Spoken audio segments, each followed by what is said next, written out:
Você provavelmente está familiarizado com a história do rei Davi e o adultério que houve com Batseba. O incidente resultou na gravidez de Batseba, e assim que descobriu a situação, ela envia uma nota a Davi dizendo: "Espero uma criança." Quando Davi lê a nota, entra em pânico. Sua reputação como homem piedoso, justo, estava em risco. Cá estava um homem que havia escrito mais de 3.000 salmos e cânticos espirituais. Havia sido o instrumento de Deus para matar os inimigos de Israel. E tinha ilustrado para o mundo o que significava ter um grande coração para Deus. Mas agora, em pânico, Davi pensa não só na própria reputação, mas na reputação do Senhor. Se o seu pecado fosse mostrado, isso seria vinculado ao nome de Deus. Imagens de um escândalo enorme inundaram sua mente.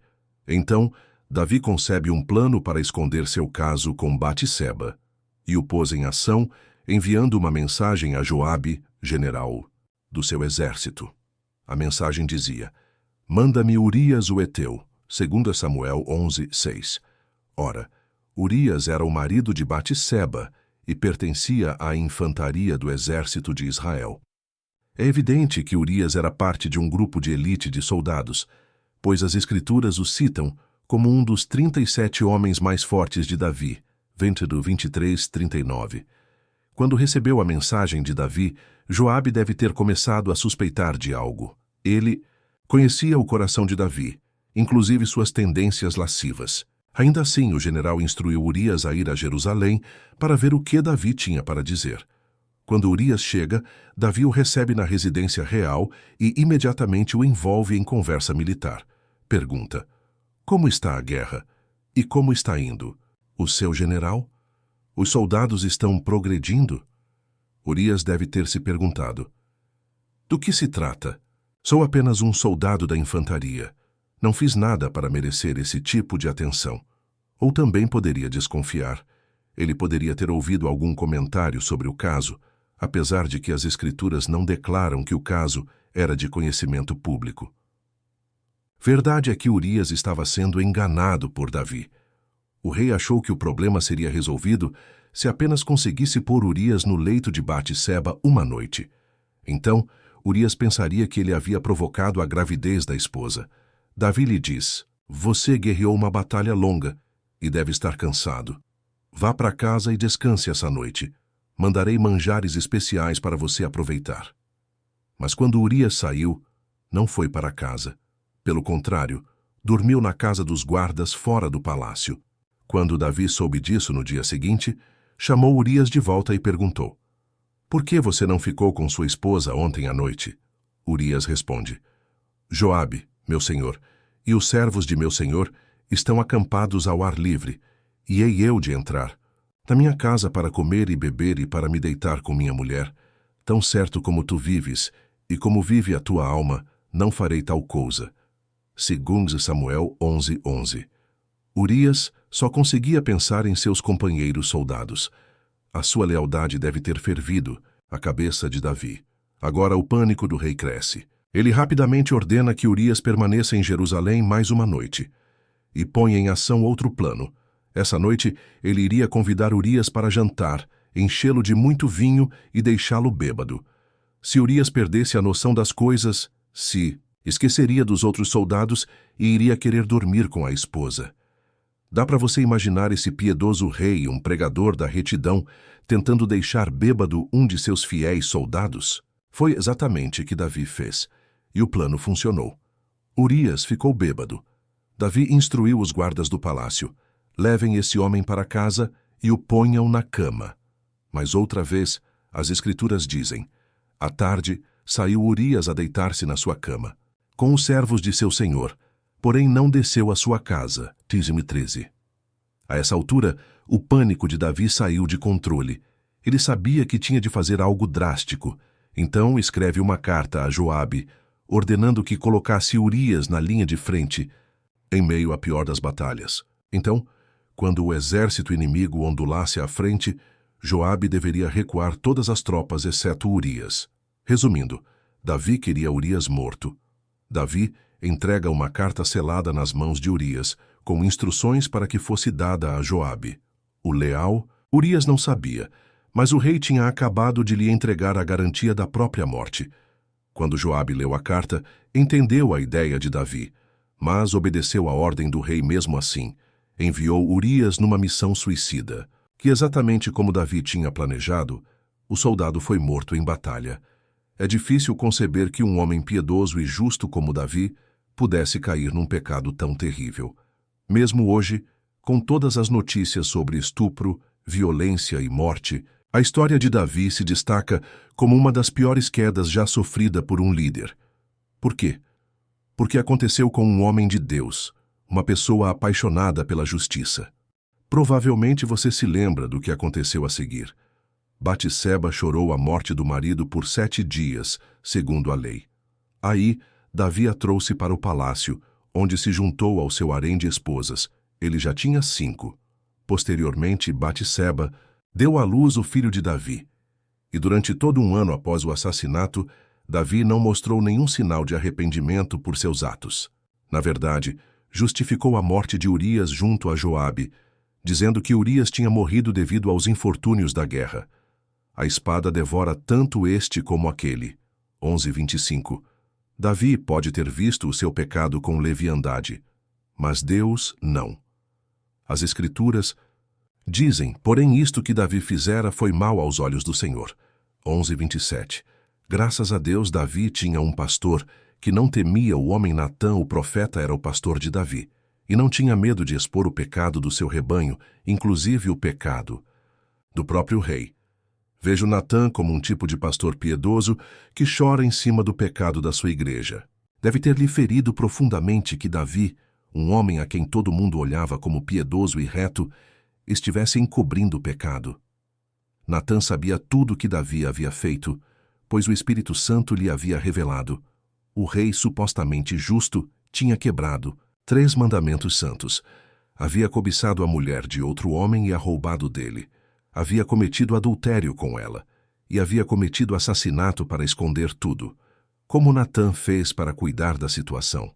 Como esse pregador da santidade repreendeu uma pessoa que estava encobrindo um pecado terrível? Muitos jovens pastores me têm feito perguntas similares. Como devo tratar com o pecado na minha igreja? Tantos casais estão se divorciando e outros estão vivendo em adultério. Sei que tenho a responsabilidade de pregar a santidade de Deus a eles, mas tampouco quero tirar alguém da igreja. A minha resposta a esses jovens pastores é sempre a mesma. A igreja ouvirá qualquer coisa que você tenha a dizer, se o disser em meio a lágrimas. A sua mensagem não pode ir além do entendimento da congregação. Eles têm de saber que o teu coração está partido. Tente levá-los ao arrependimento, através da pregação da palavra de Deus. Sim, a palavra dele é uma espada de 2 gumes, mas você tem de utilizá-la vestindo luvas de veludo. É claro que essa não é a atitude de todos os pastores. Com regularidade recebo cartas de cristãos dizendo: você tem de ouvir o reverendo fulano de tal pregar. Ele ataca pesado o pecado. Porém, muitas destas vezes, os tapes dos sermões são apenas tiradas zangadas contra coisas exteriores. Suas mensagens raramente incluem a misericórdia e a graça de Deus. Antes, lançam pesadas cargas sobre as ovelhas, sem nunca levantar um dedo para aliviá-las. Creio que Natã nos fornece um exemplo maravilhoso de como um ministro piedoso mostra o pecado. Ele não tomou de assalto a presença de Davi, com os braços agitando o ar e com voz trovejante. Ele não apontou com alegria um dedo ossudo na cara de Davi, gritando: você é o culpado. Não.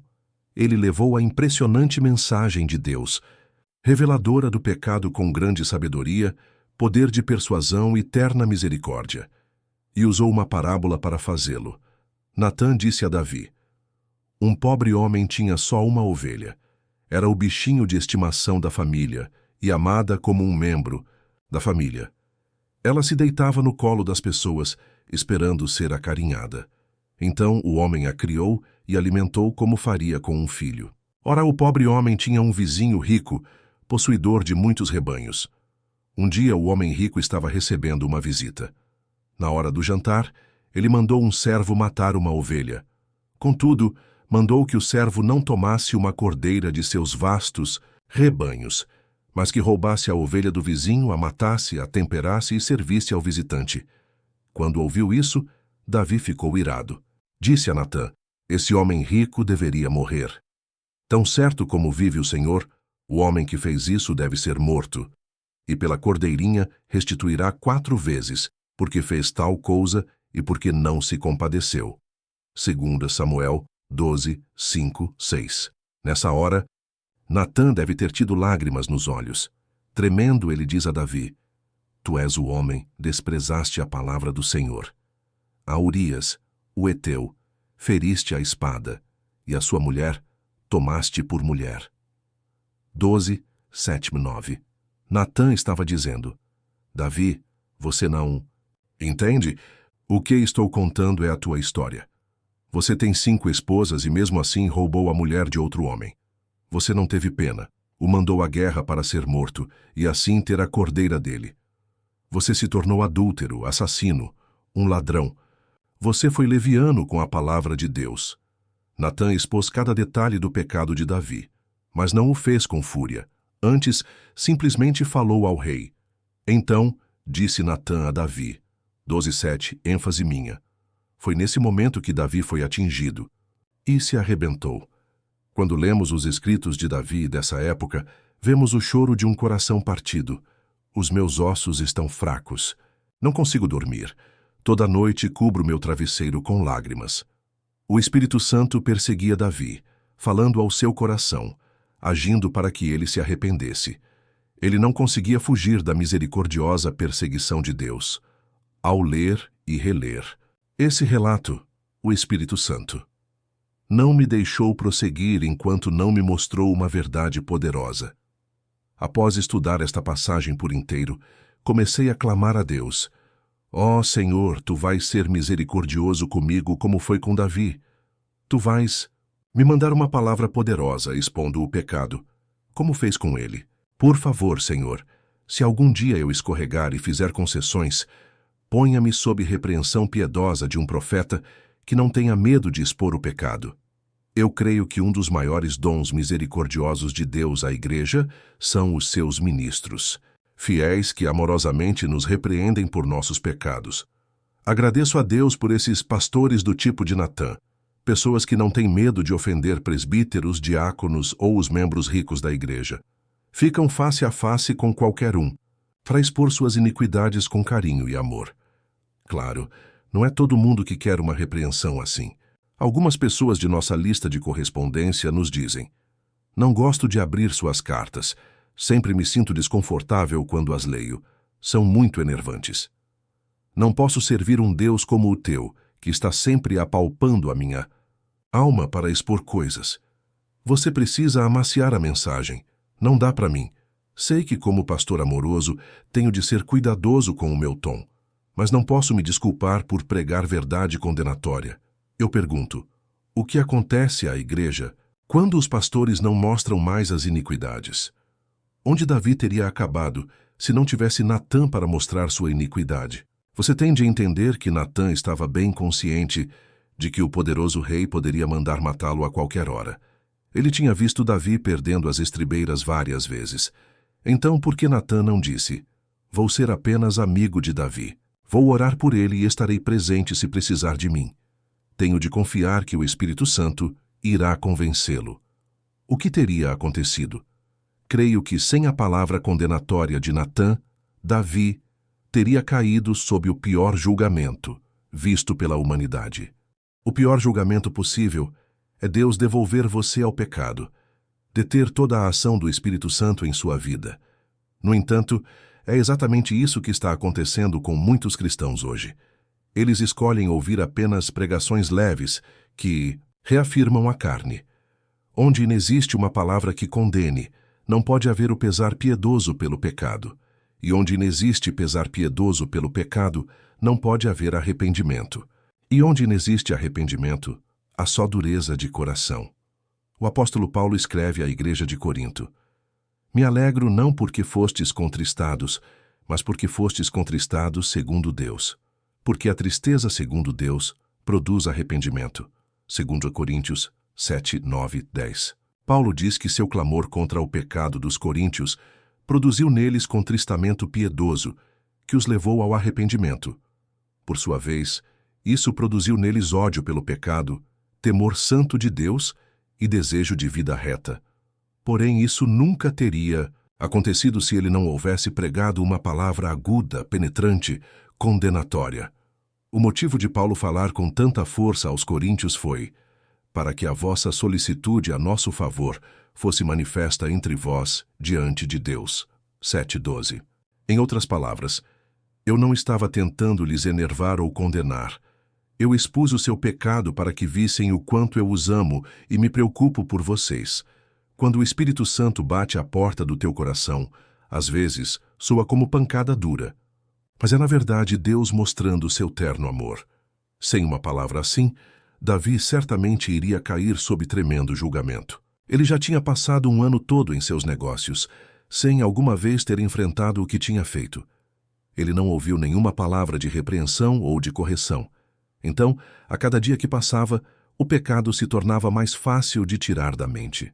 Mas o seu exército estava ainda tendo vitórias decisivas. Por fora, tudo parecia estar indo bem para ele. Mas tenho certeza que Davi tinha dificuldade para dormir à noite. Ele provavelmente levantava todo dia com uma nuvem negra pairando sobre si. O fato é que ninguém que seja íntimo do Senhor pode permanecer confortável enquanto vive em pecado. Vou lhe dar um exemplo. Eu aconselhei um querido cristão irmão nosso que eu suspeitava estar tendo um caso. Quando perguntei isso, ele negou, veementemente.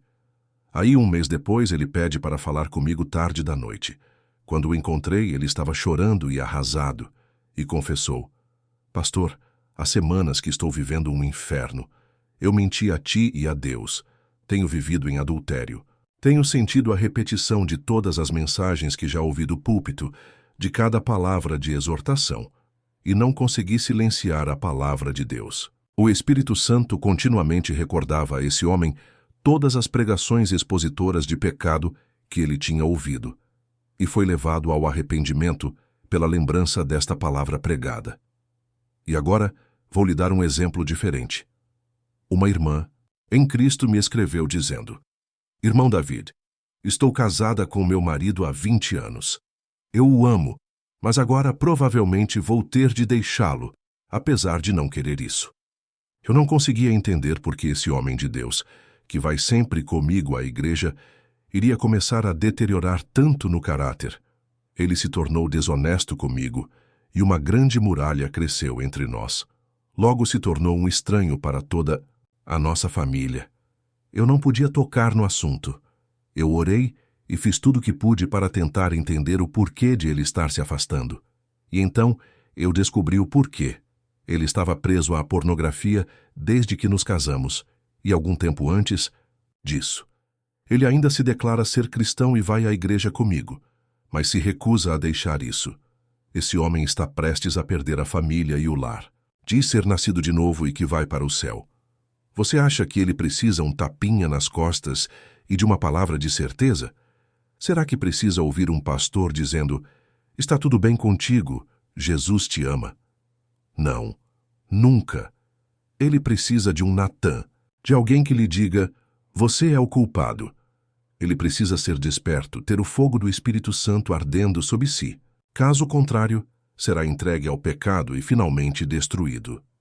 Se não tivesse havido um Natã, se não houvesse uma palavra penetrante e profética, Davi poderia ter acabado como Saul, morto espiritualmente, sem a direção do Espírito perdendo. Toda a intimidade com Deus ao ouvir a abrasadora palavra de Natã, ainda que amorosa, Davi se lembrou da vez em que um outro rei, anterior, fora avisado por um profeta. Davi tinha ouvido do aviso de Samuel ao rei Saul, e tinha ouvido a respeito da reação dividida de Saul, confessando: eu pequei. Não creio que Saul tenha gritado do interior da alma como Davi: pequei contra o Senhor. Davi viu por experiência própria as ruinosas mudanças que sobrevieram a Saul. Este rei, piedoso e guiado pelo Espírito, passa depois a rejeitar continuamente as palavras reprovadoras do Espírito, trazidas por um santo profeta. Logo Saul começou a andar segundo vontade própria, em amargura e rebeldia. Finalmente o Espírito Santo se afasta dele. Visto que rejeitaste a palavra do Senhor, ele também te rejeitou a ti, para que não sejas rei. 1 Samuel 15, 23. O Senhor se tinha retirado de Saul. 18:12. Saul acabou buscando uma feiticeira em busca de orientação. Ele confessa a ela: Deus se desviou de mim e já não me responde, nem pelo ministério dos profetas, nem por sonhos. Por isso, te chamei, para que me reveles o que devo fazer. 28:15. Davi lembrou-se de toda a loucura, do medonho terror cercando esse homem que impediu a entrada da palavra de Deus. De repente, a verdade penetrou o seu próprio coração. Deus não é respeitador de pessoas. Eu pequei, como Saul. E agora cá está um outro profeta, num outro momento me dando a palavra de Deus como Samuel deu a Saul. Ó Senhor, eu pequei contra ti. Por favor, não retire de mim o teu Santo Espírito, como fez com Saul. Davi escreve: Eu conheço as minhas transgressões, e o meu pecado está sempre diante de mim.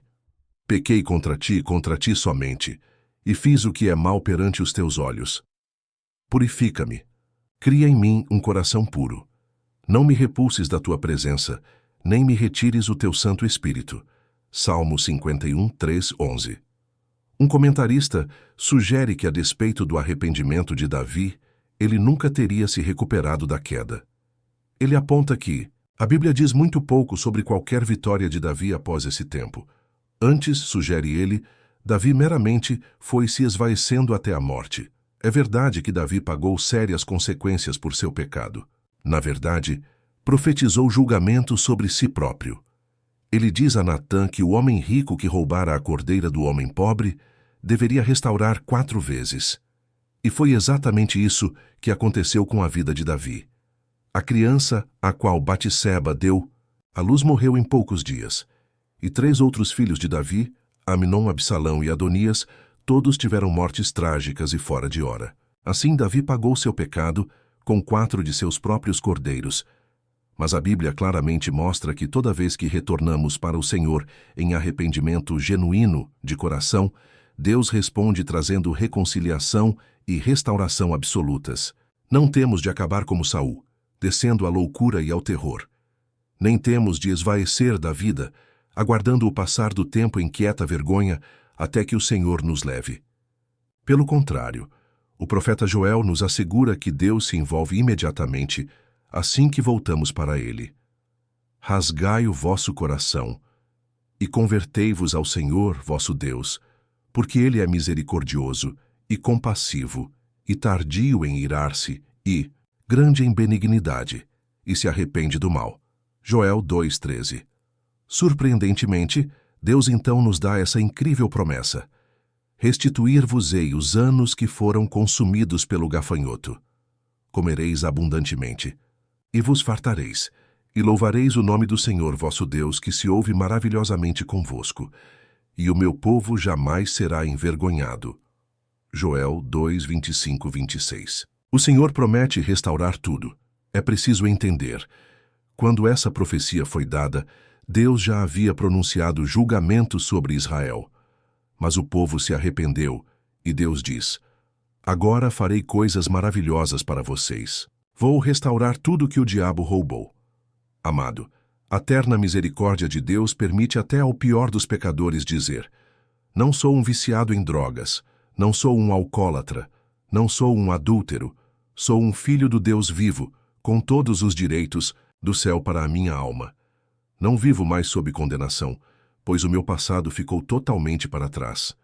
E não preciso pagar por qualquer pecado passado, porque Jesus pagou o preço para mim. E mais, Ele diz que restaurará tudo para mim. Aqui está a verdade quanto ao que aconteceu com Davi. Ele ouviu a palavra de Deus por meio de Natã, se arrependeu e obedeceu, e como resultado, passou o resto da vida crescendo no conhecimento de Deus. O Senhor trouxe grande paz à vida de Davi, e com o tempo todos os seus inimigos foram silenciados. No entanto, a prova mais clara da restauração de Deus na vida de Davi é o seu próprio testemunho.